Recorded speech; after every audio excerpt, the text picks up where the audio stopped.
Rizky dari Poltekkes Kemenkes Medan, D3 Keperawatan Tapanuli Tengah, ingin mempresentasikan hasil dari makalah kami yang berjudul Nilai-Nilai Pancasila.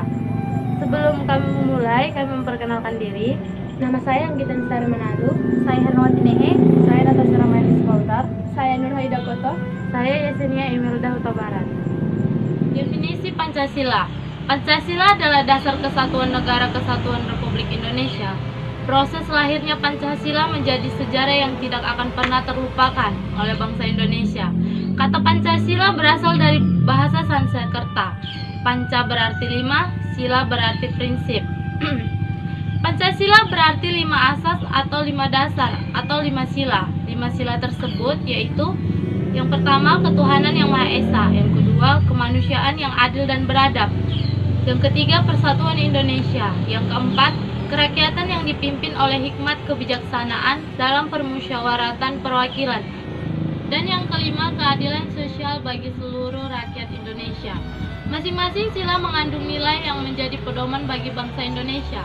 Nilai-nilai Pancasila terkandung dalam pembukaan Undang-Undang Dasar 1945.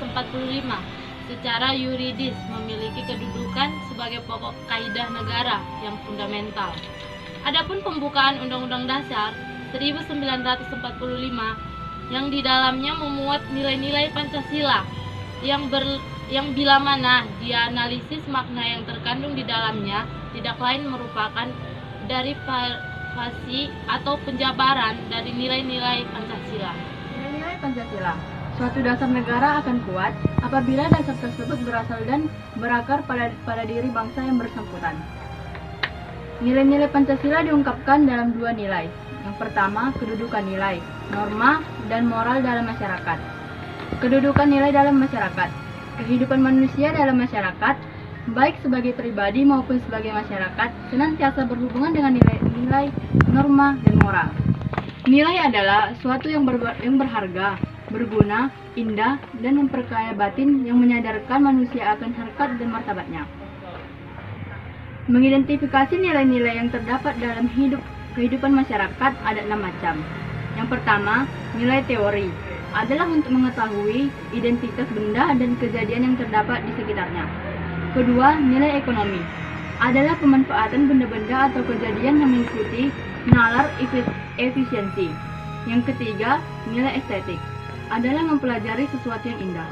Keempat, nilai sosial berorientasi pada hubungan antara manusia dengan yang lainnya dan menekan pada segi-segi kemanusiaan yang luhur. Kelima, nilai politik berpusat pada kekuasaan serta berpengaruh dalam kehidupan bermasyarakat.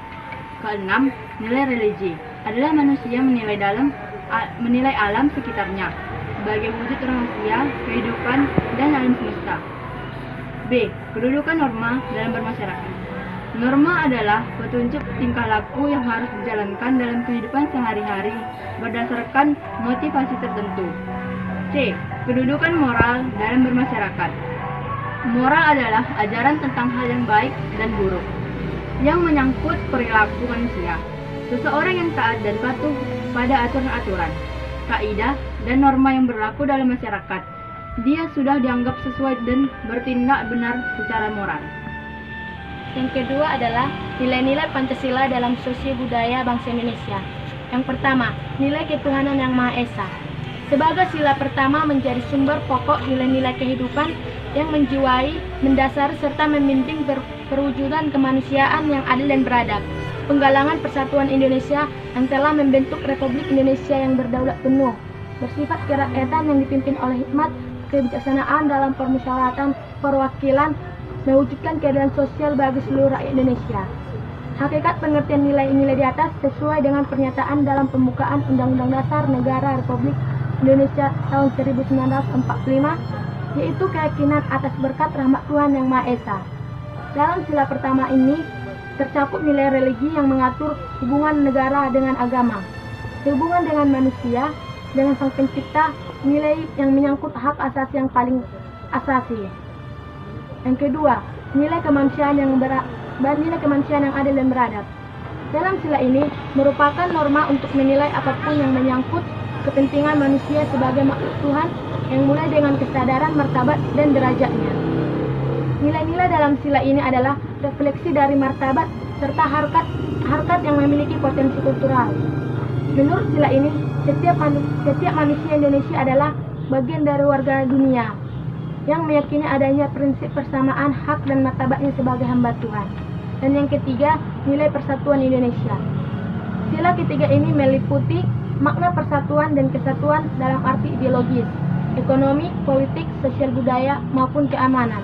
Nilai persatuan ini dikembangkan dari pengalaman sejarah bangsa Indonesia yang senasib dan didorong untuk mencapai kehidupan kebangsaan yang bebas dalam wadah negara yang merdeka dan berdaulat, dan bertujuan untuk mewujudkan kesejahteraan umum dan mencerdaskan kehidupan bangsa, serta mewujudkan perdamaian dunia yang abadi. Dan yang keempat, nilai kerakyatan yang dipimpin oleh hikmat kebijaksanaan dalam permusyawaratan perwakilan. Dalam sila ini diakui bahwa negara Republik Indonesia mengakui asas demokrasi yang bersumber kepada nilai-nilai kehidupan yang berakar dalam budaya bangsa Indonesia. Perwujudan demokrasi ini berpersepsi sebagai paham kedaulatan rakyat yang bersumber nilai kebersamaan, kekeluargaan, dan kegotong royongan. Dan yang terakhir, kelima, nilai keadilan sosial bagi seluruh rakyat Indonesia. Nilai yang terkandung dalam sila ini adalah meliputi asas kesadaran, keselarasan, menyangkut hak dan kewajiban yang dimiliki oleh rakyat Indonesia. Sila kelima ini juga mengembangkan nilai untuk menghargai karya dan norma yang menolak adanya kewenang-wenangan serta pemerasan kepada sesama. Hubungan Pancasila dan pembukaan Undang-Undang Dasar tahun 1945.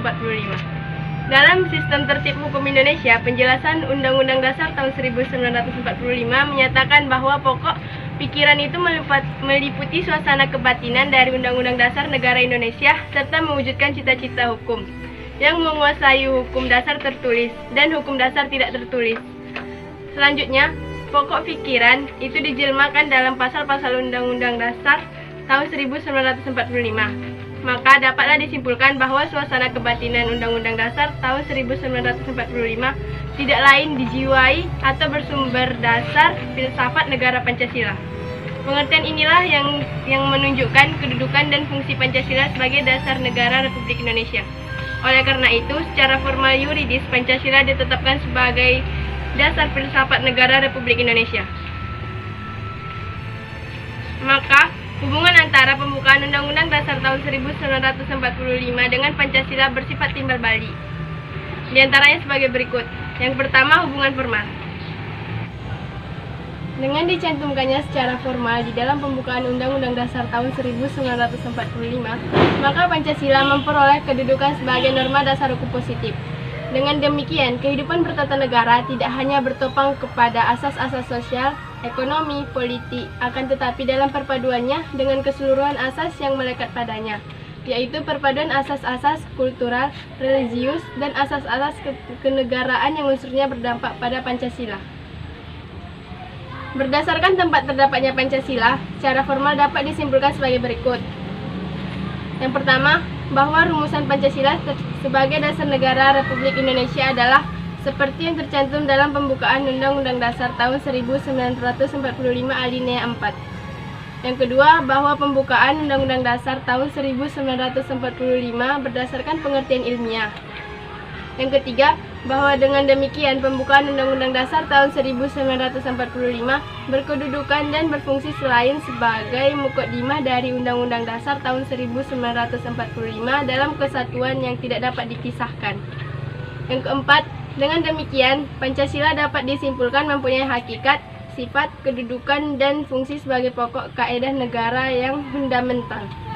Yang kelima, Pancasila sebagai inti pembukaan Undang-Undang Dasar tahun 1945. Dengan demikian mempunyai kedudukan yang kuat, tetapi dan tidak dapat diubah yang terlekat pada kelangsungan hidup negara Republik Indonesia. Yang kedua, hubungan material. Hubungan pembukaan Undang-Undang Dasar tahun 1945 dengan Pancasila, selain hubungan yang bersifat formal, sebagaimana yang dijelaskan di atas juga hubungan secara material sebagai berikut. Bila kita tinjau kembali proses perumusan Pancasila secara kronologis, materi yang dibahas oleh BPUPKI yang pertama-tama adalah dasar filsafat Pancasila. Kemudian pembukaan Undang-Undang Dasar tahun 1945. Setelah pada sidang pertama, pembukaan Undang-Undang Dasar tahun 1945 BPUPKI membicarakan dasar filsafat negara Pancasila. Jadi, berdasarkan urut-urutan tertib hukum Indonesia, pembukaan Undang-Undang Dasar tahun 1945 adalah sebagai tertib hukum yang tertinggi. Selain itu, dalam hubungannya dengan hakikat dan kedudukan pembukaan Undang-Undang Dasar tahun 1945 sebagai pokok kaidah dasar yang fundamental. Pokok-pokok pikiran yang terkandung dalam pembukaan Undang-Undang Dasar 1945. Pokok pikiran pertama, negara melindungi segenap bangsa Indonesia dan seluruh tumpah darah Indonesia dengan berdasar atas persatuan dengan mewujudkan keadilan sosial bagi seluruh rakyat Indonesia. Dalam pengertian ini, diterima pengertian negara persatuan, negara yang melindungi dan meliputi segenap bangsa seluruhnya. Rumusan ini menunjukkan pokok pikiran persatuan dengan pengertian yang lazim, negara, penyelenggara negara, dan setiap warga negara wajib mengutamakan kepentingan negara di atas kepentingan golongan ataupun perseorangan. Pokok pikiran ini merupakan penjabaran sila ketiga Pancasila. Pokok pikiran kedua, negara hendak mewujudkan keadilan sosial bagi seluruh rakyat Indonesia. Ini merupakan pokok pikiran keadilan sosial yang didasarkan pada kesadaran bahwa manusia Indonesia mempunyai hak dan kewajiban yang sama untuk menciptakan keadilan sosial dalam kehidupan masyarakat. Pokok pikiran ini merupakan penjabaran sila kelima Pancasila. Pokok pikiran ketiga, negara yang berkedaulatan rakyat berdasarkan atas kerakyatan dan permusyawaratan perwakilan. Oleh karena itu, sistem negara yang termasuk dalam Undang-Undang Dasar harus berdasarkan kedaulatan rakyat dan berdasarkan atas permusyawaratan perwakilan. Aliran ini sesuai dengan sifat masyarakat Indonesia, pokok pikiran kedaulatan rakyat yang menyatakan kedaulatan di tangan rakyat dan dilakukan sepenuhnya oleh Majelis Permusyawaratan Rakyat. Pokok pikiran ini merupakan penjabaran sila keempat Pancasila. Pokok pikiran keempat, negara berdasarkan atas ketuhanan yang Maha Esa menurut dasar kemanusiaan yang adil dan beradab. Oleh karena itu, Undang-Undang Dasar harus mengandung isi mewajibkan pemerintah dan penyelenggara negara yang lain untuk memelihara budi pekerti kemanusiaan yang luhur. Hal ini menegaskan pokok pikiran ketuhanan yang Maha Esa menurut dasar kemanusiaan yang adil dan beradab. Pokok pikiran ini merupakan penjabaran sila pertama dan sila kedua Pancasila. Sekian dari hasil persentase kami. Bila ada kesalahan, kami mohon maaf. Terima kasih. Salam sehat.